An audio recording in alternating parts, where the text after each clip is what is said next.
She was the sole survivor. Her kingdom was in ashes, taken by the hyena mob. Hunted, wounded, and starving, she ran until she could run no more. She collapsed, ready for death. But something found her in the dark. Not the hyenas, a massive rogue male lion. A killer who should have ended her life on the spot. Instead, he made her an unbelievable offer. What was his plan? Watch till the end to find out what happened. The cackle was the last sound she heard that was not her own heart breaking. Zira, a lioness in the prime of her life, a queen of the Mbala pride, watched her world dissolve into teeth and dust. It wasn't a battle, it was a massacre. The hyena clan, led by the massive, scarred matriarch Shenzi, had been a shadow on their borders for seasons. But tonight, there was a flood.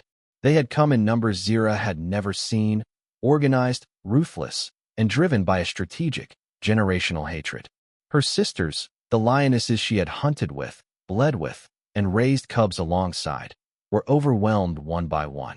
She heard the final, terrified cry of her own cub, a sound that would be seared into her memory forever. Zira fought, a whirlwind of claws and desperate fury, but for every hyena she struck down, 3 more took its place. A deep, agonizing gash was torn in her flank, a wound that felt as cold as the moon above.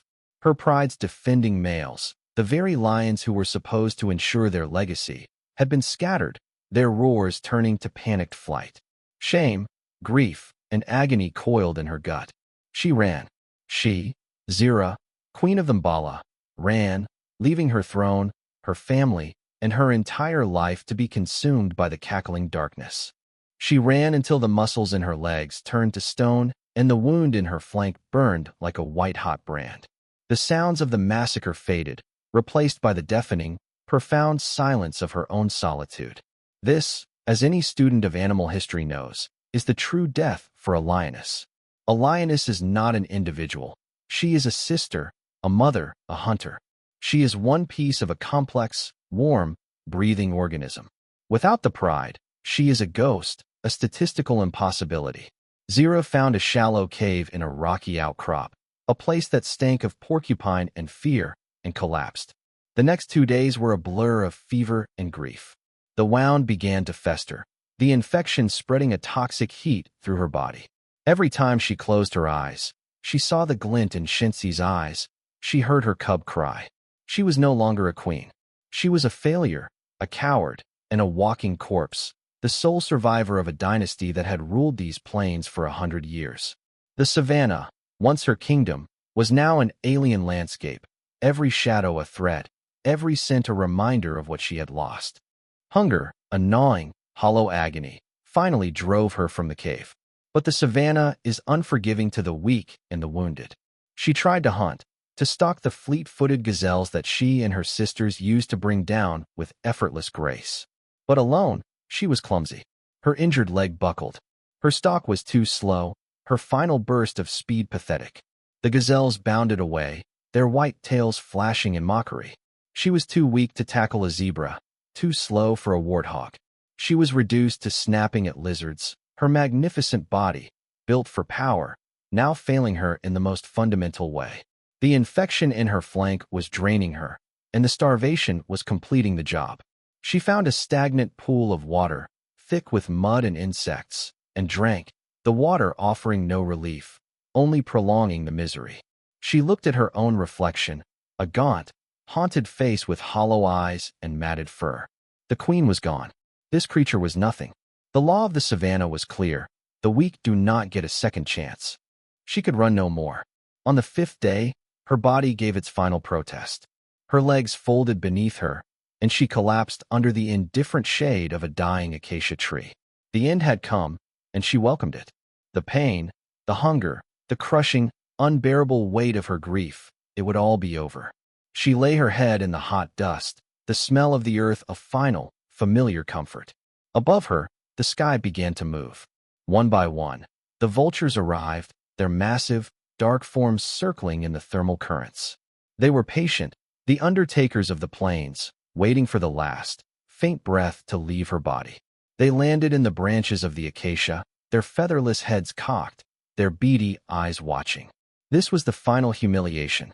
Her body, once the apex predator of this land, would be unceremoniously torn apart by scavengers, the very class of creature she had always held in contempt. She let out a long, shuddering sigh, closed her eyes, and surrendered to the encroaching darkness, ready for death. She had finally accepted the darkness, and then the darkness took a shape. A shadow fell over her, blocking the oppressive sun. It was not the light, flapping shadow of a vulture. This was heavy, solid, and it smelled of dust, musk, and a power that vibrated in the air. Zira forced her heavy eyelids open. Standing over her was not a hyena. It was a lion. But there was no lion she had ever seen. He was a rogue, a wanderer, and he was massive. His body was a tapestry of scars, a testament to a life of brutal conflict. His mane was not the golden brown of her pride's males. It was a deep, imposing black, a sign of immense power and testosterone. He was a killer, a usurper, the kind of male who would typically slaughter the cubs of a defeated pride and forcibly claim its females. She was a lone, wounded female in his path. She was, by all laws of nature, his to kill. He lowered his great head, his nostrils flaring as he sniffed the festering wound on her flank. Zira didn't even have the strength to snarl. She simply waited for the killing bite to her throat, a merciful end to an undignified existence. The killing bite never came.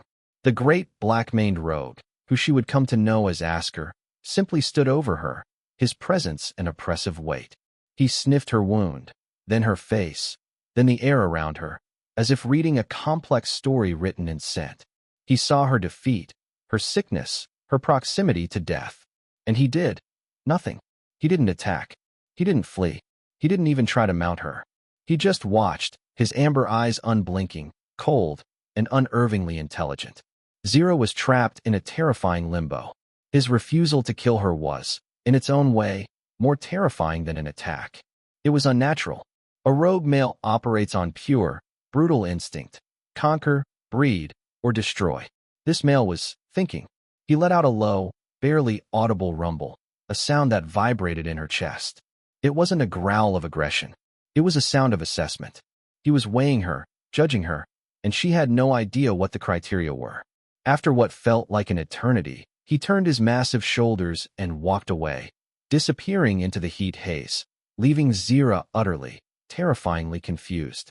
He returned just as the sun began to bleed into the horizon, and he was not empty-handed.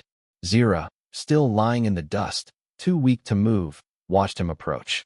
He was carrying the hind leg of a young zebra, a significant kill, heavy with meat. He walked directly to her, and with a deliberateness that sent a shiver down her spine, he dropped it. He dropped the meat not 10 feet from her face. Zira stared, her mind, fogged by fever and starvation, struggling to comprehend the action.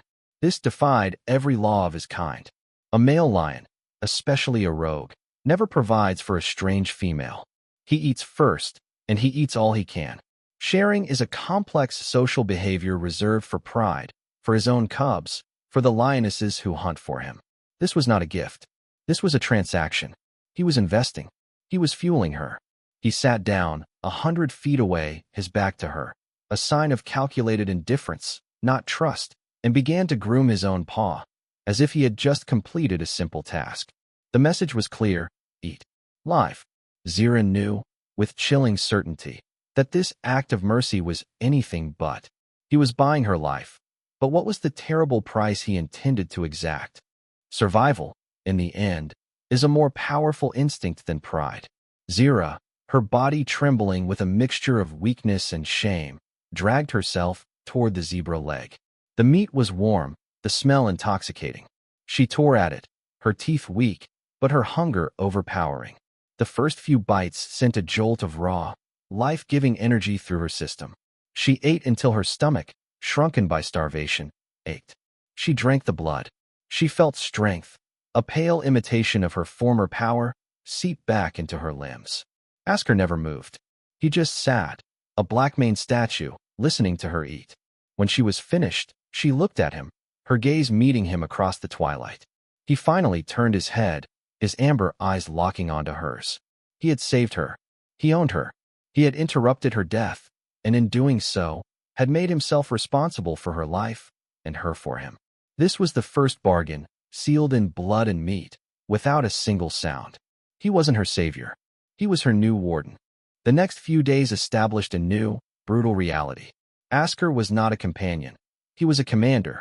He did not groom her. He did not comfort her. He simply existed as her protector and provider. When a trio of hyenas, drawn by the smell of the kill, slunk out of the tall grass, Zira's body tensed for a fight she knew she would lose. Askar didn't even stand.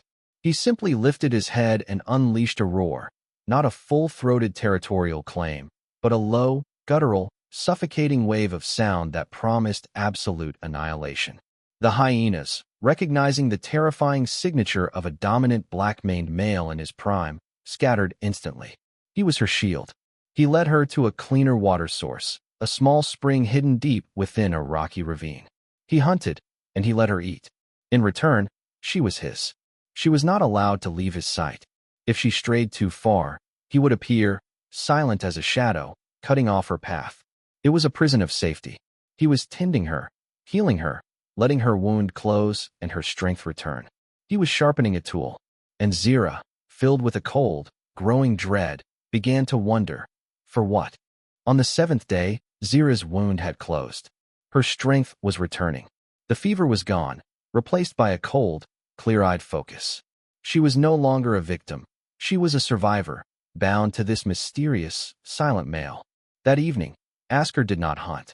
He led her, forcing her to follow him on a long, grueling trek.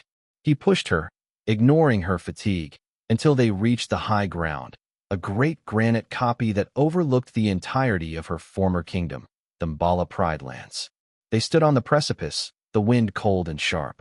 Below them, in the moonlight, she could see it all. Her home, and it was crawling with hyenas. The cackle of Shenzi's clan, now unopposed, echoed up from the plains. Zira's body tensed, a low, hateful growl building in her chest. Askar stood beside her, his presence radiating an equal, but far more controlled, hatred. And then, he made his offer. He turned his head and looked at her, his eyes reflecting the desolation below. He nudged her, not gently, but firmly, toward the valley. Then he let out a low, determined rumble. The message was unmistakable. It was not an offer of a new life. It was not an offer of cubs or a new pride. It was an offer of war. He was pointing at their shared enemy. He was offering her the one thing she craved more than life itself: revenge. Zira had accepted the offer, but she had misunderstood the terms. Her mind, still raw with grief, interpreted Askar's proposal as a simple, two-line assault, a wave of righteous fury to reclaim her home. She was wrong. Askar was not a brawler. He was a general. The next day, he began her training. He was not teaching her to be a lioness. He was teaching her to be a rogue. Her pride-hunting techniques, the encircling, the cooperative flushing of prey, were useless to him. He taught her his way, the way of the shadow. He taught her patience, forcing her to lie still for hours, muscles burning, watching a single warthog hole. He taught her the economy of motion, the art of the silent stalk, and the anatomy of the killing bite. Not the suffocating grip her pride used, but the swift, precise snap of the spine. He was brutal, a relentless teacher. When she moved too soon and scared off a potential meal, he didn't just growl. He snapped at her, a sharp, painful correction, reminding her that failure meant starvation. This was the lesson of the individual. She was not a sister in pride. She was a blade, and he was honing her edge. They found them near a half-eaten buffalo carcass. A patrol of 5 hyenas, members of Shenzi's clan, fat and arrogant on the spoils of her kingdom. The moment Zira saw their spotted flanks, the moment she heard that familiar, chattering cackle, the red mist descended. All of Askar's lessons vanished, replaced by a blinding, primal rage. She saw her cubs' killers, her sister's murderers. She broke cover, a golden streak of fury, roaring her grief to the sky. She was magnificent, and she was a fool. The hyenas, momentarily shocked, scattered and then, realizing she was alone, began to encircle her. Zira was fast, but they were faster, darting in, one snapping at her healed flank, another laughing, as it dodged her claws. She was being baited, drawn into a trap. Just as the hyena leader lunged for her throat, A black-maned demon exploded from the tall grass. Askar hit the clan like a thunderbolt, his roar shattering the air. He didn't just fight, he executed. 2 hyenas were dead before they knew he was there. The other 3 fled, yelping in terror. Askar turned on Zira, his chest heaving, his eyes burning with a cold fury. He didn't roar. He stalked toward her, backing her against a termite mound, and let out a low, menacing growl that promised death. He wasn't angry that she had fought. He was angry that she had lost control. Askar's fury was a lesson in itself.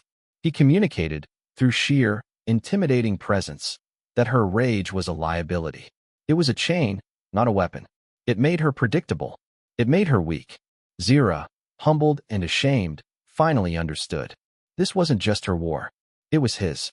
That night, as they rested, the true, complex history of the land was revealed. Askar wasn't just a passing rogue. He was from this land. He had been born on that very copy, the son of the previous king. But he had not been exiled by a stronger male. He had been exiled by a conspiracy. His own treacherous brother, Malik, had formed an unholy, unnatural alliance with Shenzi, the hyena matriarch. Malik, weaker than Askar but more cunning, had promised Shenzi the hunting grounds, Zira's pride's territory, in exchange for her clan helping him drive Askar out. Zira's pride, led by their own weak, unsuspecting males, had simply been the collateral damage in a war that had started years before she was even born. The hyenas hadn't just won a fight, they had been paid for a service. The revelation hit Zira like a physical blow. Her world reeled. The males of her pride, her mates, the fathers of her cubs, they hadn't just been defeated. They had been allowed to be defeated. They were pawns in a larger game, sacrificed by Malik and Shenzi to secure their new, corrupt kingdom. Her grief, once a simple, hot fire of loss, now curdled into something far colder, darker, and more complex. Her enemy wasn't just the hyenas. Her enemy was the entire rotten structure that had been built on her family's graves. She looked at Askar, this scarred, silent brute, and saw him clearly for the first time. He was not her savior. He was her equal. He, too, was a survivor of the same betrayal. He had lost his birthright. She had lost her family. Their fates, their wounds, were intertwined, bound by the same set of traitors. His offer of revenge was not an offer of help. It was an offer of consolidation. They were 2 halves of a single, vengeful purpose. Zira's entire being now aligned with Askar's. She was no longer his student. She was his partner. Her mind, once clouded by grief, was now sharp, fueled by this new, calculated rage. She began to contribute, not just as a hunter, but as a strategist. She knew Shenzi's clan. She knew their patrol routes, their watering holes, the way they moved, the arrogance of their new power. Askar, in turn, knew his brother Malik, his cowardice, his reliance on others, his predictable movements. They were no longer just 2 lions. They were a war council. But Askar's plan was even grander, more unbelievable than she could have imagined. He hadn't just been wandering. He had been scouting. He knew of others. Other exiles. Other rogues. Lone lionesses who had lost their prides to disease or other takeovers. He planned to do the impossible. To break the very law of lions and forge, not a pride, but a coalition. An army of the broken, the dispossessed, the ghosts of the savannah. And Zira, the Ashen Queen, would not just be a soldier. She would be his general. Their target was a young lioness they had scented near the borderlands, a 3-year-old, newly exiled from her own pride, starving and terrified. Zira saw her former self in the young lioness's haunted eyes. Askar held back, a silent order for Zira to take the lead. This was her test. Zira approached the lioness, whose back arched, her mouth open in a desperate, fearful snarl. Zira did not approach with dominance, as Askar had with her. She did not offer food. Instead, she sat, submitting, lowering her head, exposing her neck, a profound gesture of trust. She communicated in the ancient, shared language of their gender. I am not a threat. I am a sister. I am like you. The young lioness, confused by this display from a powerful, battle-scarred female, slowly lowered her hackles. Zira then stood, and with a deliberate, meaningful glance back at the distant Mbala Pride lands, she let out a low, mournful call. a sound of loss that the young lioness answered with her own. The first thread of the new coalition was woven. Her name was Nia, and she was the first to join their army of ghosts. They were 3, but they would fight like 30. They would not, as Zira had first wanted, charge in. They would, as Askar dictated, become a terror. Their war began not with blood, but with fear. They used Zira's knowledge of the territory and Askar's mastery of the shadows. They stole kills, not to eat, but to deny the hyenas. They left the ravaged carcasses deep in Malik's territory, an unmistakable message. They began to hunt the hyenas themselves, not the strong matriarchs, but the lone scouts, the stragglers. They would ambush, kill, and vanish, leaving the body as a warning. They used the night, their superior vision a weapon. The cackling of Shenzi's clan began to change. The arrogant, triumphant laughter was replaced by nervous, high-pitched barks. They were now the ones being hunted. They were seeing ghosts in the twilight, and the ghosts had claws. Malik, Askar's treacherous brother, grew frantic. His kingdom, built on a shaky alliance, was crumbling. The hyenas, his only army, were now demanding more food, more protection, claiming the land was cursed. Malik, a coward at heart, had never learned to rule, only to conspire. He could feel Askar's presence in the air, a cold promise of retribution. He roared, posturing, trying to rally his few allied males, but his roars were hollow, tainted with fear. Askar and Zira watched him from the high ground, his panic a satisfying scent on the wind. Askar's plan was working. He wasn't just defeating his brother, he was dismantling him, piece by piece, isolating him, turning his allies against him, letting the rot of his own betrayal consume him from within. The stage was being set for the final confrontation, not just a battle, but an execution. It happened at the Great Gorge, the place where Zira's cubs had been killed. Shenzi, finally cornered, gathered her entire clan, ready for a direct confrontation. Malik, trapped, stood with her, his fate tied to the hyena matriarch. They were a formidable force, but Askar's army had grown. 2 more rogue males, drawn by the scent of a new, rising power, had joined his coalition. It was 5 lions against 80 hyenas. The odds were impossible, but Askar had a plan. He used Zira and the other lionesses to draw Shenzi's core fighters into the narrow gorge, while he and the other males cut off the escape route, creating a brutal choke point. The battle was pure, primal chaos. But this time, it was strategic chaos. Zira, no longer blinded by rage, fought with a cold, precise fury. She ignored the lesser hyenas, her eyes locked on only one target, Shenzi. As Askar finally confronted his brother Malik on the ridge, Zira met the hyena matriarch at the gorge floor. It was a battle of queens, a clash of wills, and Zira, fueled by her loss and forged in Askar's fire, was no longer the victim. She was the executioner. They stood on the kopje, the same high ground where Askar had made his offer, but the world below them was changed. It was silent. Shenzi was dead. Malik was exiled, driven out, a rogue ghost himself. The hyena clan was shattered, scattered, their power broken. Askar, his black mane stained with the blood of his victory, let out a roar that shook the stars. It was not a roar of revenge, it was a roar of reclamation. Zira stood beside him, her wounds aching, her heart heavy, but not broken. She looked at Nia and the other survivors of their new, strange coalition. They were not proud, not in the old way. They were not bound by blood, but by fire, by shared loss, and by a new, brutal code of loyalty. This was the life lesson, etched in claw and bone. The deepest, most agonizing loss can forge the strongest foundations. Zira's second chance had not been a gift. It had not been salvation. It had been an invitation to take her grief and her rage and forge them into a crown. She was no longer the Ashen Queen. She was a founder, a warrior, and the co-monarch of a new dynasty, one built not on memory, but on a terrifying and powerful purpose.